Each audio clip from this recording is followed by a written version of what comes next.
that comment about not turning your wife into a whore. I think that's a very important thing. Can you delve deeper into that, please? Right. In white society, sex is called making love.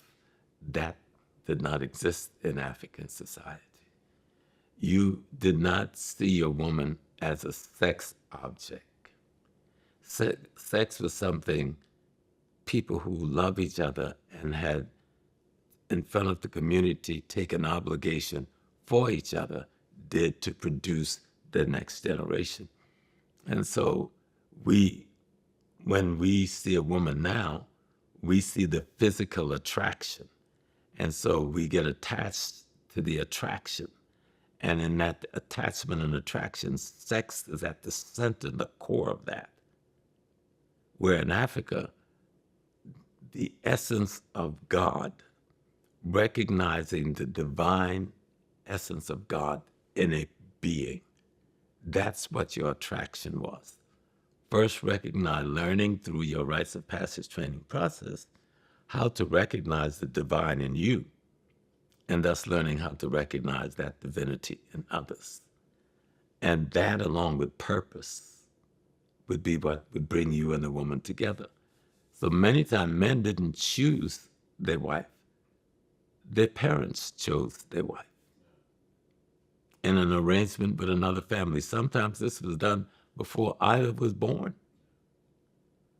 And then you were groomed to marry that woman or groomed to marry that man. And you got to know each other. As you grew, you got to know each other and respect each other and honor each other and revere each other for the roles that you were playing in life in the future, of being a father, of being a mother, of creating the next generation, creating the next house for the next set of ancestors to return in the continuum of life. You know, it is that level of love that once produced the African family. Now we are chasing this European concept of love, which doesn't go much beyond sex. And so when the sister told me not to make your wife a whore, it means don't make having sex your primary relationship. That is a part of your relationship. It is a beautiful part of your relationship, but it has its place in the greater relationship that you should have with this woman as a mother, as a friend, as a sister, as a leader of the family unit that the two of you are a part of. I feel the current culture is very selfish at the moment and self-centered. Um, do you feel marriage will be an institution that exists 50 years from now if we're still around? Yeah, I think marriage will always be around. I think the community of people, the world community, have to fight to understand the purpose of marriage. The purpose of marriage is to recreate the future. And so in these nuclear clusters, they produce the child. But that nuclear cluster, what we call the nuclear family, is a part of a greater grouping, which we call the extended family.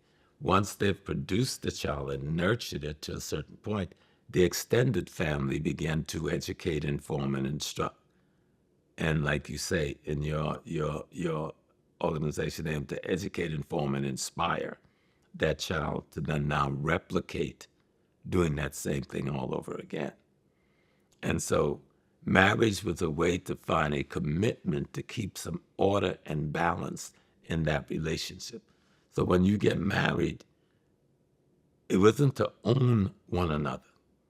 It was to be responsible to one another. And the reason marriage was invented by the African peoples is so that you could be held responsible for the woman, and the woman be held responsible to the man. And then the both of you are held responsible for rearing the children, because the community is witnessing that you took that responsibility under oath to the whole community and to God itself. And if there was any trauma in the unity, in the unit, that you would turn to that community in front of whom you took the oath to seek advice on how to remedy the contradiction, that was in the union. That's the way marriage should function. And that's why you do it in front of the witness. It is the community that holds you responsible for being responsible to one another and the offspring that you produce. It is the community that should be there for counseling and guidance for you if contradictions occur in your daily life that would cause problems.